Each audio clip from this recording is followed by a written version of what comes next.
تعالیٰ اس امانت کی حفاظت کرے، آنکھ کی حفاظت کرے، ہاتھ کی حفاظت کرے. اور پھر سنو، یہ جو حفاظت ہے اعضاء کی کہ اس سے غیر شرعی امور اس سے صادر نہ ہو، یہ کیسے ممکن ہے؟ نسخہ دیتا جاؤ. قرآن نے کہا فرمایا، قرآن نے کہا وَاصْبِرْ نَفْسَكَ مَعَ الَّذِينَ يَدْعُونَ رَبَّهُمْ. یہ جو نفس پہ غلبہ حاصل کر، میرے مالک کیسے نفس پہ غلبہ حاصل کرو، اعضاء کیسے پاک ہو جائیں؟ فرما ان لوگوں کی صحبت میں آ، ان کی سنگت میں آ، پھر حضرت حافظ الملت کی صحبت میں آ، پھر ان جیسے اولیاء کاملین کی سنگت میں آ، جن کی نشانی یہ ہے جو صبح سے لے کر شام تک اللہ کے دیدار کے انتظار میں بیٹھے ہیں. امام رازی تفسیر کبیر کے اندر لکھتے ہیں، فرماتے دو دوست تھے، حج پہ جا رہے تھے اور احرام میں تھے. ایک پہاڑی پر موجود تھے. ایک دوست نے دوسرے دوست سے کہا بھوک لگی ہے، کھانے کا انتظام کرو. وہ کھانے کے انتظام کے لیے چلا گیا. یہ دوست اکیلا احرام کی حالت میں بیٹھا ہے. اوپر سے ایک عورت نے دیکھا، اس کی نیت خراب ہو گئی.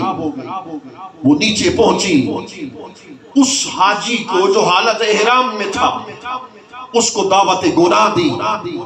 جب اس کو دعوت گناہ دے دی تو پھر اس نے کیا کیا؟ اس نے اپنا سر گھٹنوں میں دیا، اتنا رویا کہ عورت سمجھی کہ شاید اس کی روح جسم سے پرواز کر جائے گی. عورت بھاگ گئی. وہ کھانا لے کر آیا، اس نے دوست کی آنکھوں کو سرخ دیکھا، پوچھا کیوں رو رہا تھا؟ اس نے کہا کہ میں اس وجہ سے نہیں رویا کہ عورت نے مجھے دعوت گناہ دی. اس کا کام تھا، اس نے دعوت گناہ دے دی. میں اس وجہ سے رویا کہ میرا کون سا گناہ تھا کہ جس کی آزمائش میرے رب نے مجھے اس حال میں لی کہ جب میں اللہ کا گھر کے دیدار کے لیے آ رہا تھا، احرام کی حالت میں چل رہا تھا، میں اس لیے رویا تھا. دوسرے نے سنا تو وہ اور زیادہ رویا. تو کیوں رو رہا ہے؟ اس نے کہا اگر دعوت گناہ مجھے مل جاتی ہو سکتا میں اس کی دعوت گناہ کو قبول کر لیتا. دونوں روتے روتے، امام غزالی فرماتے ہیں بیت اللہ شریف پہنچے، بیت اللہ کا طواف کیا، سفر سے تھکے ہوئے تھے، پھر اللہ اکبر آرام کی حالت میں چلے گئے. وہ جس نے عورت کی دعوت گناہ کو رد کیا بیت اللہ کے صحن میں خواب دیکھتا ہے. ایک ایسا حسین چہرہ ہے کہ کائنات جس کے حسن پہ قربان ہو جائے. وہ خواب کے عالم میں کہتے اٹھ، میں تجھے دیکھنے کے لیے آیا ہوں. حضور آپ کون ہیں؟ فرمایا میں حضرت یوسف علیہ السلام ہوں. حضور آپ یوسف صدیق ہیں؟ فرمایا ہاں میں حضرت یوسف صدیق ہوں. میں اپنے محبوب کریم رسول اللہ کے اس امتی کے چہرے کے دیدار کے لیے آیا ہوں جس نے دعوت گناہ اللہ کے خوف میں ٹھکرا دی ہے. پتہ چلا جو گناہوں کو اللہ کے خوف میں چھوڑ دیتا ہے، اللہ کے انبیاء خود اسے دیدار کروانے کے لیے تشریف. میرے مرشد نے کہا، پیر فرید نے فرمایا کشفہ کا ایک محض محالے جیتی مرشد نظر نبھالے. میں آخری 2 معنی پیش کر رہا ہوں، اس کے بعد بات ختم ہو جائے گی. معرفت اللہ، یہ امانت سے مراد اللہ کی معرفت بھی ہے، اللہ کی معرفت بھی ہے. اور امانت سے مراد اللہ اکبر امور تکلیفیہ بھی ہے. امانت سے مراد لا الہ الا اللہ بھی ہے. اور مگر جو امانت کا معنی میں نے پیش کرنا ہے اس مختصر سے وقت میں، وہ کیا ہے؟ السکر والفناء فی العشق. امانت سے مراد عشق میں فنا ہو جانا. سن لو میری بات، خدا کی عزت کی قسم اٹھا کے کہہ رہا ہوں، عشق کسی کتاب پڑھنے سے نہیں ملتا. عشق کسی بازار میں کسی دکان پہ نہیں بکتا، عشق ہمیشہ مرشد کی نگاہ سے ملتا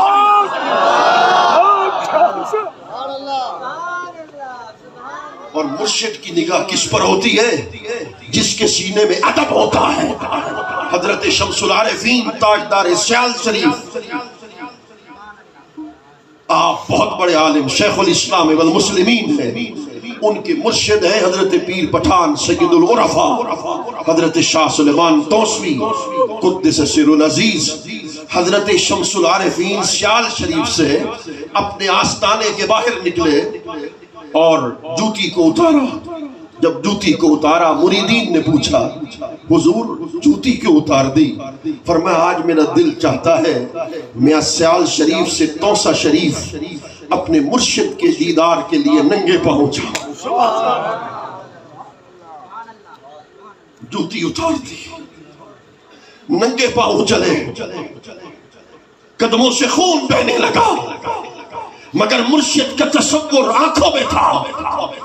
کئی میل کا سفر طے کر کے مرشد کی بارگاہ میں پہنچے۔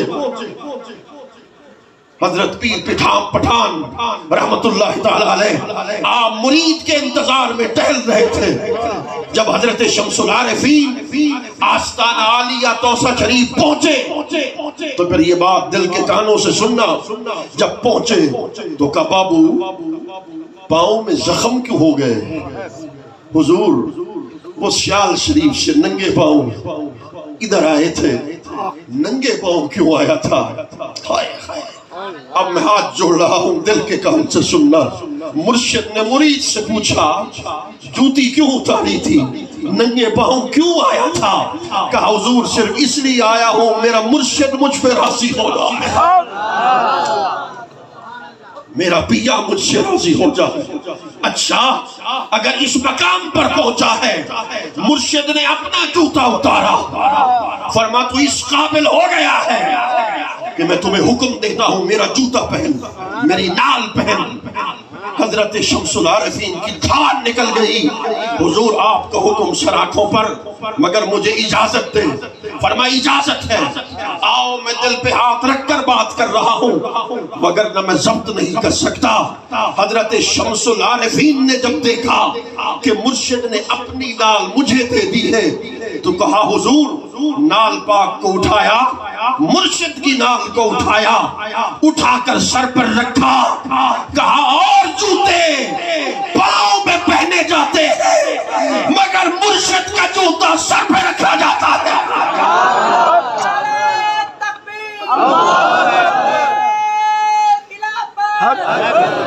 سرکار کی آمد، فیضان حضور حافظ الملہ، سبحان اللہ۔ عشق حضرت سیدنا صدیق اکبر ہے رضی اللہ عنہ، میرے کریم آقا کا سچا عاشق ہے۔ شب ہجرت ہے، آخری باتیں عرض کر دینے والا ہوں، شب ہجرت ہے اور میرے کریم آقا نے حضرت سیدنا صدیق اکبر رضی اللہ تعالی عنہ کو ساتھ لیا۔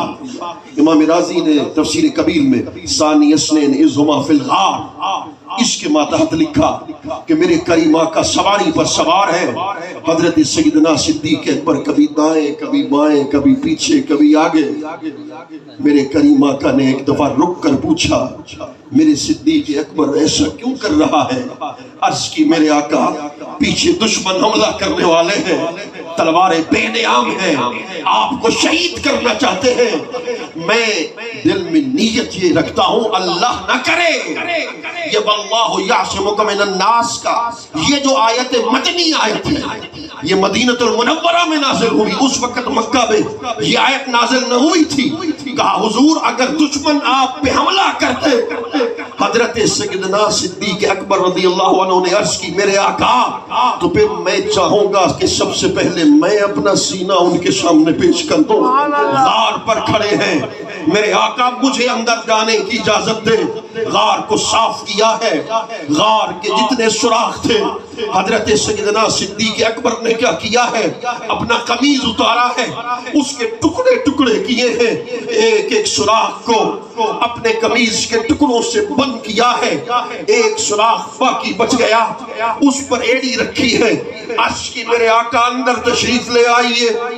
رسول اللہ جب اندر پہنچے ہیں، کرم دی بھالے ہزارہ درد ہن ٹالے، مٹھے چے چل دی وہ چالے، کرم دی بھال کے کچھ دی۔ آقا جب اندر پہنچے ہیں، اللہ اکبر، حضرت سیدنا صدیق اکبر رضی اللہ عنہ سے سوال کیا ہے، فرمایا تمہاری قمیص کہاں ہے، تمہاری قمیص کہاں ہے؟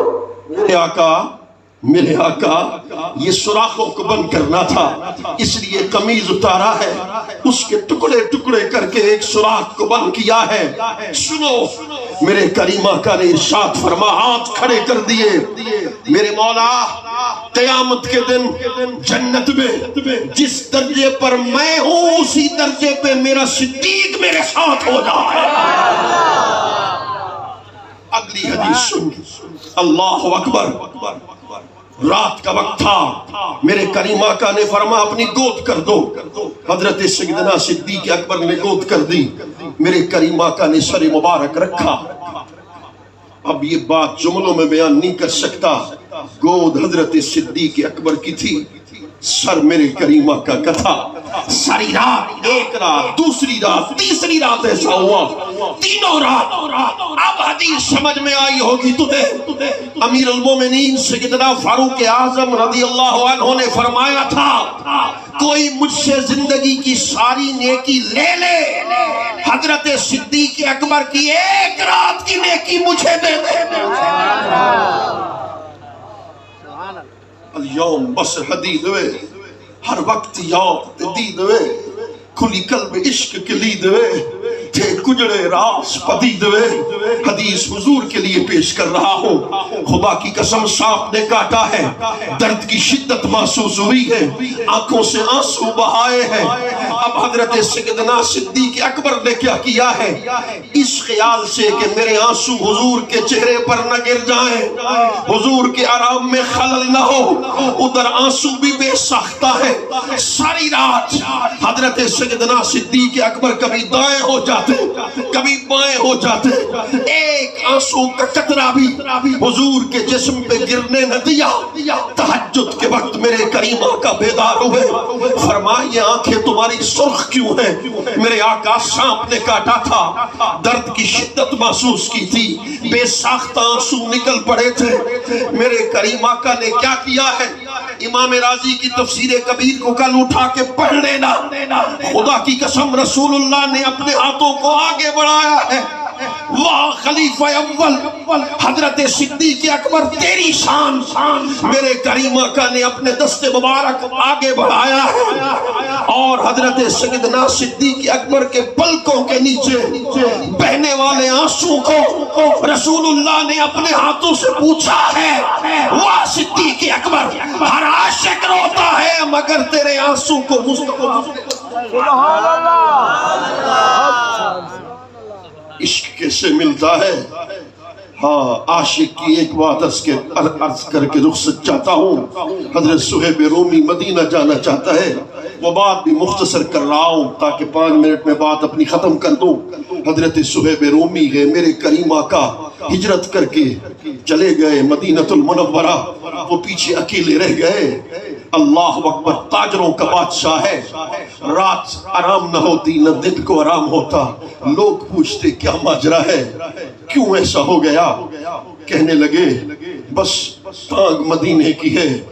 بی فرید نے کہا منہ دھول مٹی سر پائیم، سر ننگ نموز بجائیم، کوئی پچھن نہ بیڑھے آئیم، ہتھ الٹا عالم کھلدا، کیا حال سنا ماں دل دا، کوئی محرم راز نہ ملدا، کئی شخص طبیب کما من، سے پڑیاں جھول پلا من، میرے دل دا بھیت نہ پا من، پوے فرق نہیں ایک دل دا، دل پرم نگر تو تانگے، جتھا پینڈے سخت آرانگے، نہ راہ فرید نہ لانگے، اے بند بہو مشکل دا کیا حال سناواں دل دا کوئی محرم راز نہ ملدا ہاں ہاں اللہ اکبر سب کچھ چھوڑا ہے مدینے جانا چاہتے ہیں مدینہ کون نہیں جانا چاہتا میرے مسلک کا امام ہے مجدد دین و ملت ہے تاجدار بریلی ہے الشاہ امام احمد رضا خان بریلوی ہے مدینہ طیبہ میں کھڑے ہیں سامنے رسول اللہ کی جالی ہے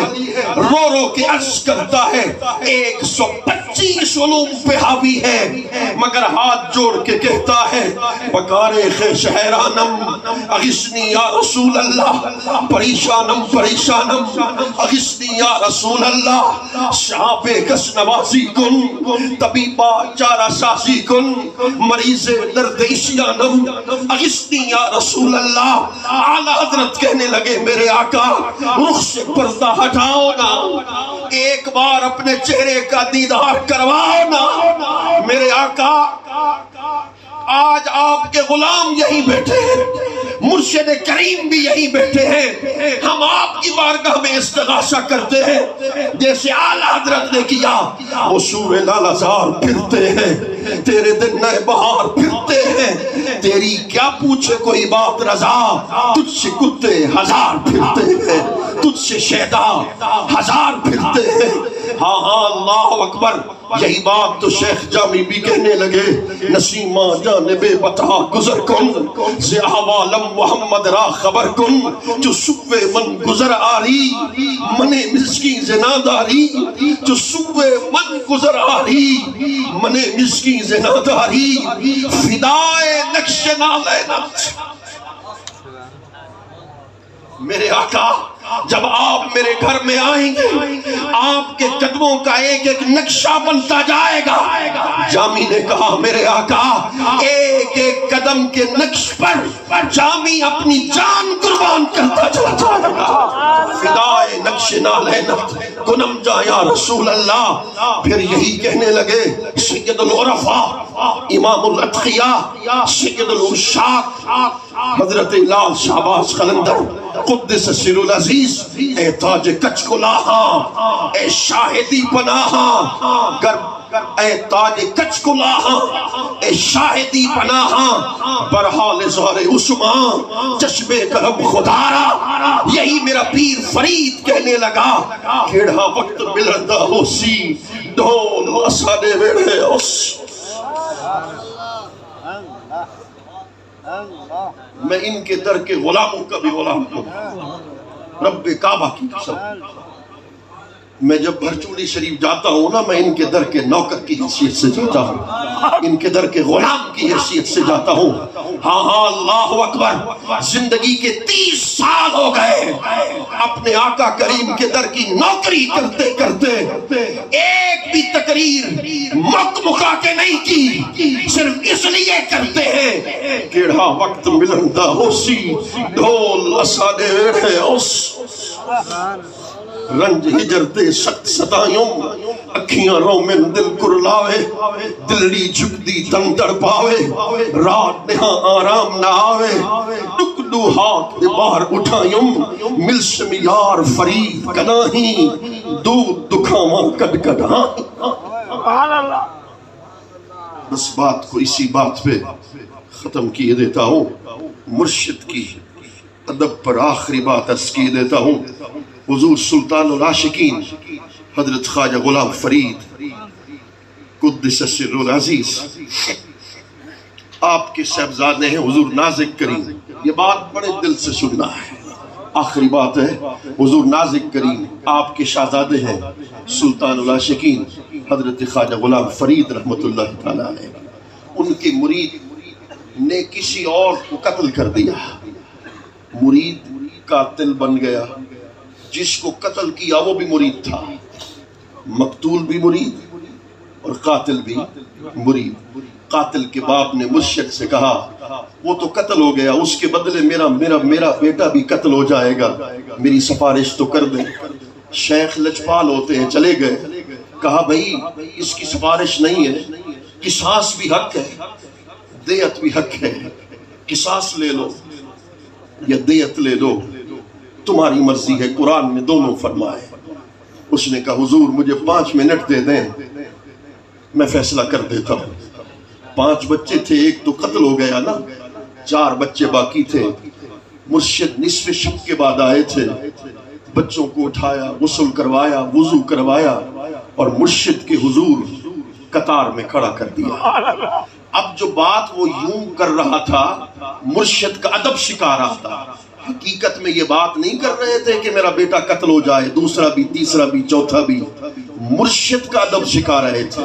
پھر دوہرا رہا ہوں، حقیقت یہ نہیں تھی کہ دوسرا بھی قتل کر دے، تیسرا بھی، چوتھا بھی، نہ، مرشد کا ادب سکھا رہے تھے. حضور آپ نے ابھی کہا نا کہ قصاص لو، دیت لو، تمہاری مرضی، تو میرا عریضہ بھی سن لیں. حضور نے فرمایا سناؤ.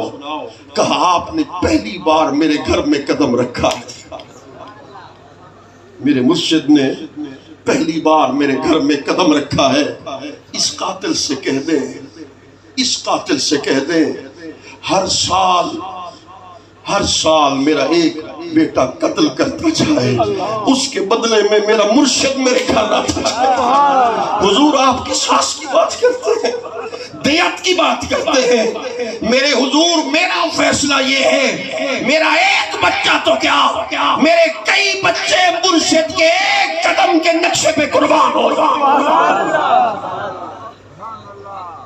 کشفا کا ایک محض محالے جیتے مرشد نظر نہ ڈالے. دعا کر کہ وہ امانت جو اللہ نے انسان کو دی، اللہ اس امانتوں کا ہمیں امین بنائے. اللہ رب العزت جامع حاضہ کو دن دگنی رات چگنی ترقی نصیب فرمائے، عمل صالح کی توفیق عطا فرمائے. میرے حضرت کے سائے رحمت و عاطفت دے سلامت فرمائے. وما علینا الا البلاغ.